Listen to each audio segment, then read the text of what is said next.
You sound so black, bro. I made my mother hair kamine, and she's like, "Who is this kalla?" And I was just like, how am I supposed to respond to any of this shit, right?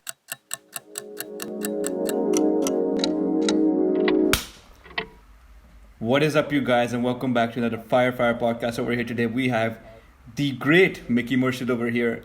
Guys, for those of you guys who don't know, Mikki is one of those rappers and artists that I personally fuck with because his voice and his flow and his bars are something that are like really hey, okay, I'm gonna preface everything by saying that I'm not a musician. I'm not like I'm just like a casual listener. So whatever I say it's nothing technical. I'm literally gonna describe his entire style by just saying he's buttery smooth, and, and that's like the only word that comes to my head because that's what you fucking are, bro. You're fucking buttery smooth, when it comes to rap and shit.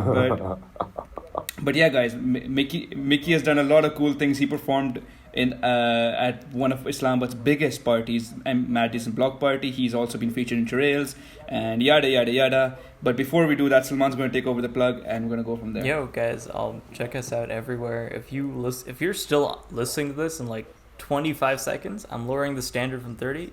Hit the subscribe button. All right. And other than that, check us out. We're on Spotify as well. We have Instagram content, TikTok content. We're everywhere. Mikki's on Spotify, guys. Go listen to Mikki's shit on Spotify as well. Like it's pretty good. You're gonna thank me. Like literally come back to the comments and just like tell us what you thought of his songs. But yeah, anyways, Mikki, how's your day going? Kya scene hai? What's up? My day has been pretty interesting. My day wasn't that special until I was called buttery smooth, to be 100% honest. Then my day took a 180. All right. So thank you for that. Amazing. I love being called strange things. You're welcome, like man. buttery You're welcome. smooth. Yeah, appreciate it, man. Buttery smooth. Yeah. Mikki, straight up, like you. After I called you buttery smooth, you literally went and grabbed a cigarette. Is it because you're feeling the stress of being called buttery smooth? Is it like a heavy title that you have to uphold now? Like what's going on, man? I just wanted to feel like a man again. Yeah. I was just like, I look kind of badass when I smoke a cigarette. Let's go with that. Buttery smooth. Yeah. Let's fucking go. Yeah, baby. Oh, man. Yeah, all right, Salman, take over the first Dude, I mean, I want to stay on buttery smooth. I want to know, what are other, weird compliments you've, gotten or even given to someone? Or do we just take the crown for, the best ever compliment you've ever received? You guys definitely take the crown. What other compliments have I received? Oh, fuck yeah. Man, I mean, when you live in Pakistan, you're an English rapper. You have to get used to people saying weird shit to you all the time. So it's for sure. Buttery smooth. Really? I think I like it because it's to the point. You know what I mean? Usually when you get compliments from people who don't understand half the shit you're saying, the most common compliment I get is, "Yaar, you sound like a black guy, man. That's really fucking cool. You sound so black." So if that's a compliment. I mean, I guess it's true. Yeah, they're like, "Oh my god." I guess it's true to an extent. You sound so black, bro. I made my mother hair kamine, and she's like, "Who is this kalla?" And I was just like, how am I supposed to respond to any of this shit, right? Man, and they're genuinely trying to be nice about it, but I'm just like, I guess trying to be nice. Yeah. I am kind of I started rapping because I thought I was black. To be honest, it was a bit of an identity crisis going on there, and I wanted to be black. So I guess my childhood dream has kind of come true. But now that I've matured, it's not my dream anymore. Yeah. I'm very happy being Pakistani. So it's a double-edged sword at the end of the day. I mean, I guess it's just pretty racist at the end of the day, and it kind of shows you, I feel like that's a very common stereotype for rap music, here's the thing. especially if you're listening to it. Here's the thing. Huh? No, Salman. From in my opinion, when Pakistanis say that Mikki is black, they're like he just sounds like a black guy because they're not meaning it and saying it in a demeaning way. It's like he has a very deep and a very heavy throaty voice, and he sounds like very foreign. That's what they're trying to say. And the Yeah, first yeah, word no. that comes to the casual Pakistani Like, I'm not. head is the word black. Listen, like their intentions are right, but like they're kind of Yeah. throwing like a pretty big stereotype on it No, all, no, it's not a stereotype, bro. Like most rappers are black. If we're being like honest here. It is what it is. Yeah. It is what it is. Yeah. Like when I was growing up, my idols were all fucking black. You know what I mean? So what they're trying to say They're is still like, oh, are they still black? man, I mean, my top 5 favorite rappers, I think the only one who's not black in there is Eminem. So if you think about it, there's Jay-Z, Nas, Yeah. Tupac, Biggie, Eminem. You can throw Yeah. Andre 3000 in there. All these guys, Yeah. most of them are Yeah. black. So what they're trying to say is you actually sound like a rapper. So You actually sound like a rapper, which is a compliment. Which is a compliment. because most rappers who rap in English Yeah. in Pakistan go out of their way to kind of do the whole Yeah. yo, you know what to do, bro, and then it doesn't really sound. They don't really sound black. They just sound butt fucked. So it's a whole thing. You know what I mean? So Oh man. I'll take it as a Oh my compliment. fucking god, bro. Oh my god. I'm gonna Yeah, stick Holy to calling shit. you buttery smooth. All right, man. Mickey. Yeah. Yeah. Mickey, I want to hit up the whole, origin story. Like I've known you from school. I've seen you around our campus. Like, we weren't really friends. We didn't really interact much. But I knew that you existed, and I knew that you were a rapper, like in school and all that. Tell me, Yeah. how did you get into the whole rap scene? Why did you get in? And like, did you expect to be this successful ever? Bro, so how did I get into the rap scene? I've always been musically inclined. I was blessed to grow up with parents who played modern music around me, who played 80s songs and like a lot, and were also pretty obsessed with music in their own right. And then I moved to Yeah. Canada. We moved to Canada in around 2000 when I was around like 5 years old, Yeah. I want to say.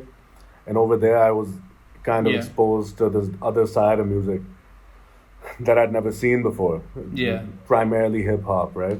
Alright. So when I heard it on the radio, I was like, shit, this is the first thing my parents didn't make me listen to. This is the first thing I kind of like held on Oh, to. This is shit. the Okay. first thing I discovered myself, right?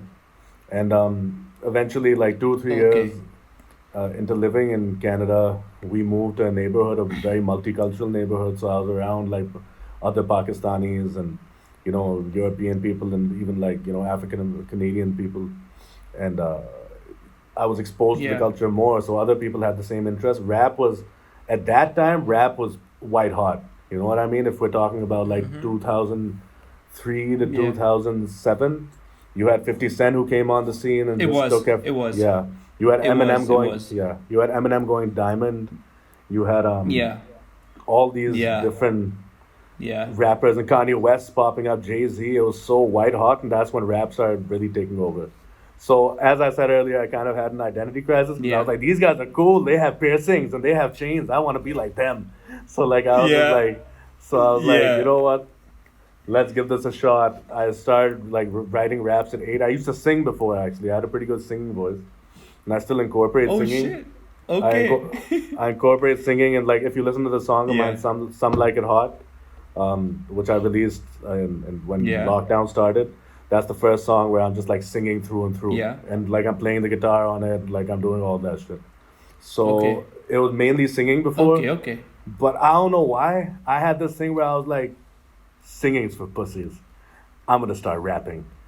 Which is stupid in hindsight, but you have to realize I was a 10, 11-year-old kid and I just started rapping full on. Yeah. Yeah. Then as I got more into it, there was that phase where like I thought Tupac was the end all and be all of music. And all I listened to was Tupac. Now realizing that I put myself in this box where I haven't heard or been influenced as much by the other people besides from what I heard on the radio and on TV. So it was just Tupac, Tupac, Tupac. Moved back to Pakistan, there was less of a rap influence at that time. Like nowadays, you still hear kids like listening to rap because now it's become even more global. But Yeah. when I came Yeah. back, it was still the entire Tupac is alive and Tupac's in Cuba and I love Tupac and I'm gonna meet Tupac and Oh like my all god. Yeah. one of Yeah. those conspiracy theories who just couldn't deal with the fact that Tupac made him yeah. And that happened. Yeah. Then, to be honest, I talk about this very openly. I kind of had my own personal issues going on Yeah. with addiction, substance abuse problems All right. at a very young age. All right. So All right. by the time I was 14, All right. I was hooked pretty badly and deeply onto heroin, and I've talked about Oh this shit. publicly before. I have Oh no shit. qualms, God and damn. Okay. Okay. yeah. Okay. So I was on heroin from 14 to 16, and when I quit at 16 years Oh old, shit. Okay. yeah, that's when I delved deep into hip hop because I had nothing else to do. And I loved this culture and I loved rap and I had a passion for it. It's literally what I thought about all the time. I was like, you know what? Now's Yeah. the time. You're trapped in a room for 2 to 3 months.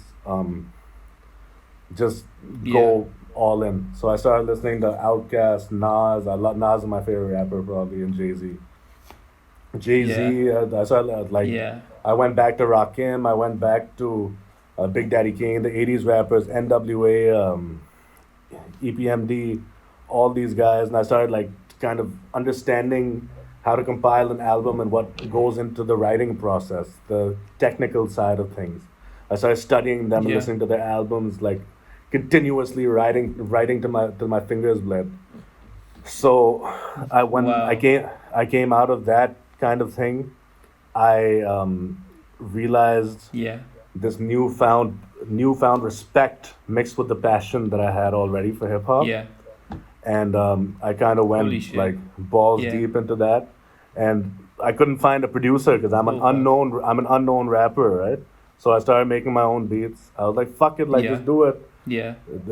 Everyone else fucking does it. Do it for Yeah. yourself. Yeah. So started doing Yeah. that. Started making my own beats. Started releasing music. Started getting a bit of a buzz early on, and then Yeah. 2017 came What year was around. this? What year was this? 2012. 2012 is So when I 2016 started. you were getting a buzz. 2016 I 2012. started Okay. getting. Okay. No, Okay. 2012 I started releasing music.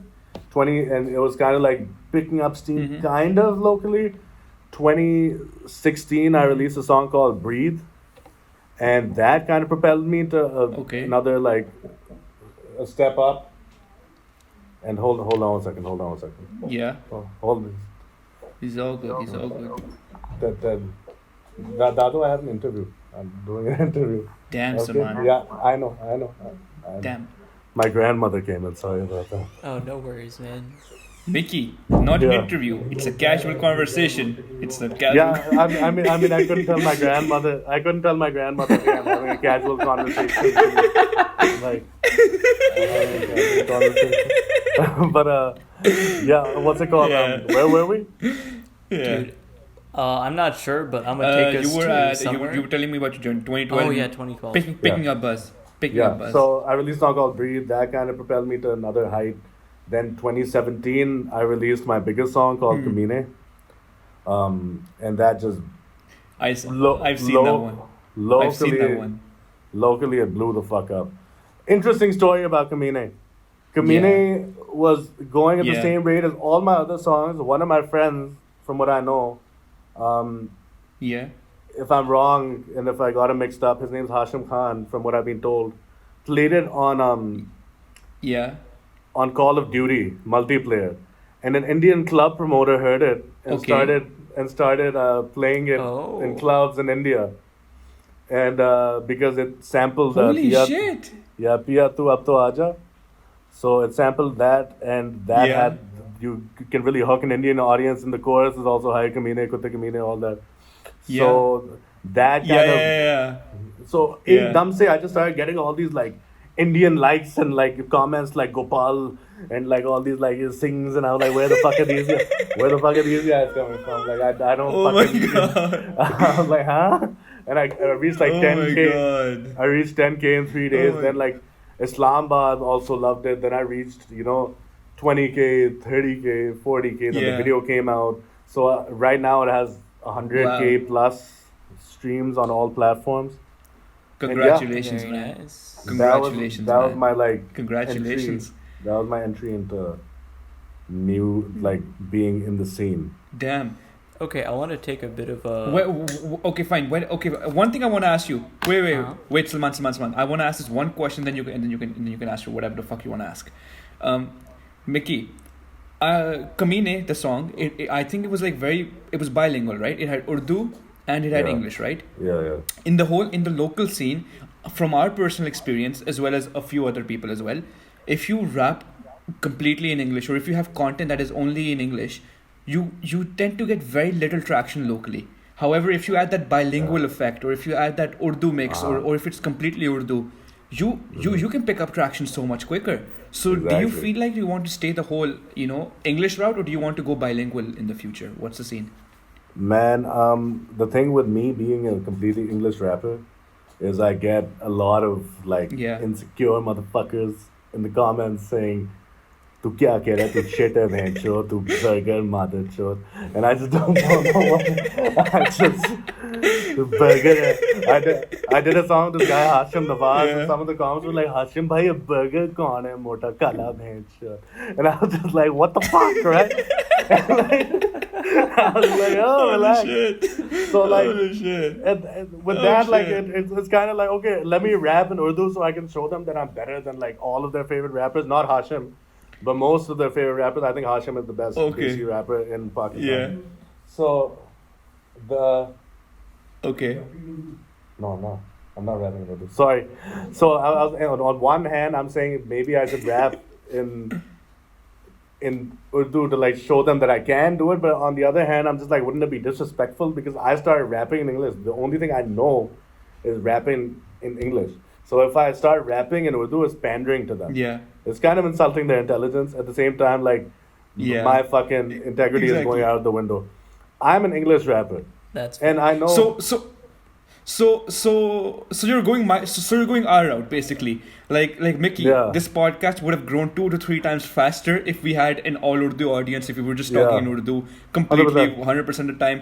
But I just fucking refuse to have that short-term gratification instead of like looking at it like a long-term curve. Like long-term, Yeah. you can reach more audiences through one of the biggest Exactly. languages on the planet, which And is yeah, English. well, Instead of just my speaking thing one is- niche my- language, which is only Yeah. My thing is, we live in a digital age. It's easier right now than it has ever been Yeah. to reach an international market. yeah. It takes I fucking agree. the right promotion to get to that international market. Just because we're brown doesn't make our content any less credible than fucking Exactly. the Joe Rogans of the world. Exactly. Let's say putting you guys at that level, but like 100%. It's 100%. 100%, baby. it's like what the fuck. At the end of the day, I understand you have to also like Yeah. please your local market, which is why I do the spin the wheels, which is why I do the camines. Yeah. Yeah. But at the same time, you have to Alright, keep your self alright. respect. Yeah. Saman, Yo, I mean, dude. take over the baton. Oh, man. finally, Sal, you finally let me talk. Thank you, man. But, dude, Mikki, before we go any further, I want you to ask us a It's all question, good, dude. buddy. What have you got?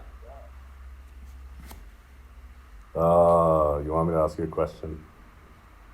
Man, I don't want to ask like a generic question. Yeah, I'm sure you can. You can do something we haven't heard before. I believe in you. Something deep, Mikki. Something Huh? deep. Wait, do you guys want to say fuck, marry, kill? No, All right. Yeah, I'm down. I'm a pass on I'm this. down. I'm always down. Listen, I grew out of that game when I was like, at least like 2 years ago. 12. All right. Fuck, marry, kill. Begum Nawaza Chali, Nasibo Who's Lal, that? and Karan Jo. I don't know who that is. Look it up. Look it up right now. Look up Begum Nawaza Chali. Begum Nawazish. Wait, hold up. Let me actually like Begum Nawazish Ali. All right, let me see. Okay. So Nasibullah and Karan Johar. Yeah. Begum Alright. Nawaza Chali was All the right. first, was the only cross-dressing talk show host I think Pakistan had. And Karan Johar is Karan Johar. Oh, And oh shit. Nasibo Lal, Karan mad Johar, Karan respect. Johar. And yeah, Yeah, so fuck Mary yeah. Kill. Okay, Go I'm for gonna it. be honest. I, I'd marry Nasibo Lal. I'd marry Nasibo Lal. I like that. Fuck. I'd kill Karan Johar because I just can't stand the guy, and Damn. I'd marry whoever this third person is. I don't know. No, and I'd fuck him, and I'd fuck the third person. I don't know. Mad respect, bro. What about you, man? Bruh, I'm gonna pass on the question. All I will say is that I would not kill Karan Johar. Okay, like Coffee with Karan, such a great show. I Or at thought- least why it the was like fuck 12 wouldn't you years kill- ago. Why wouldn't you- Honestly speaking, the only reason Karan Johar even came to my head, Johar, whatever the fuck, is because I've been watching clips of Coffee with Karan, and like that shit is entertaining as fuck. Oh, Like it's man. really It was entertaining. a Like good they're show. they're complete assholes. Yeah. They're terrible human beings. Like it's just Yeah. fucking amazing. They're just talking shit about each other. It's like Oh my Islamabad. god. Yeah. Fucking Oh right. my god. Islamabad, man. It's a tiny city where people just talk shit about each other. Yeah, That's all it's- this fucking city is. It's like that red rapey couch that Karan Holy Johar shit, owns man. in Islamabad.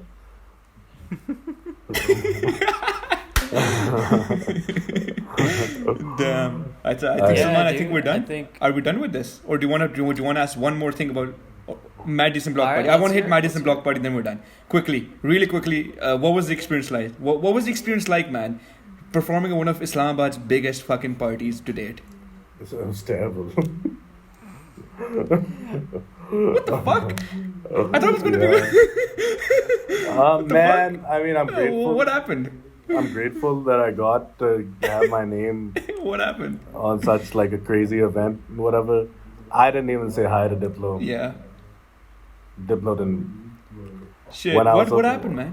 When What I was happened? when I was supposed to meet Diplo, like we was going into one like house for the after party, and then everyone told us to go to the other one, so I didn't get to meet Diplo even. Yeah. Fucking seemed like a Yeah. nice guy though. Seemed like a pretty nice guy. From like from the what I saw, like from Alright. interacting with other people, like from a distance. There was a Yeah. lot of politics Yeah, yeah. backstage. A lot of disgruntled people. Shit, yeah. But Okay. you know what? At the end of the day, the show turned Okay. out good, and that's what matters. I'm not happy that I wasn't happy that I That is what opened, matters. but the show turned out pretty good, and that it was good for Pakistan. But like, and you know what? Terrible was might good be a for little Pakistan. strong.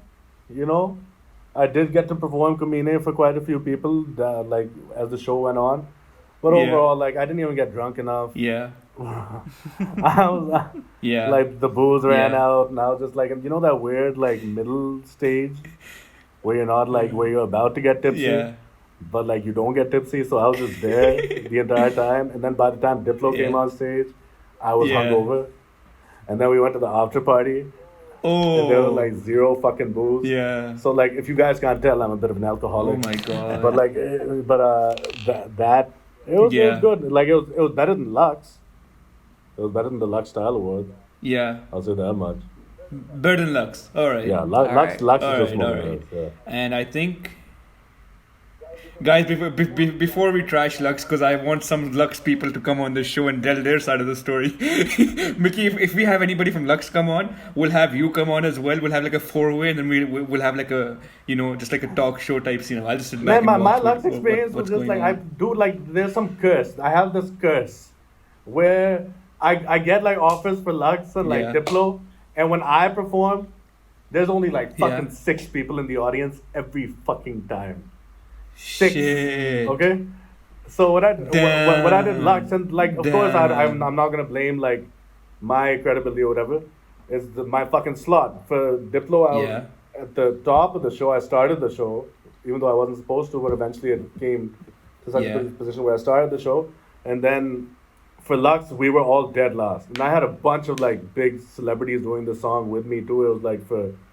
It was against like child abuse and like all Yeah. these injustices, some movement that they had going, Yeah. good cause. So like it was like 3:30 in the morning, Yeah. and we were just like lip syncing and rapping to like cameramen. So it's kind of like whatever. You're grateful for being there, but at the same time, you're just like, Yeah.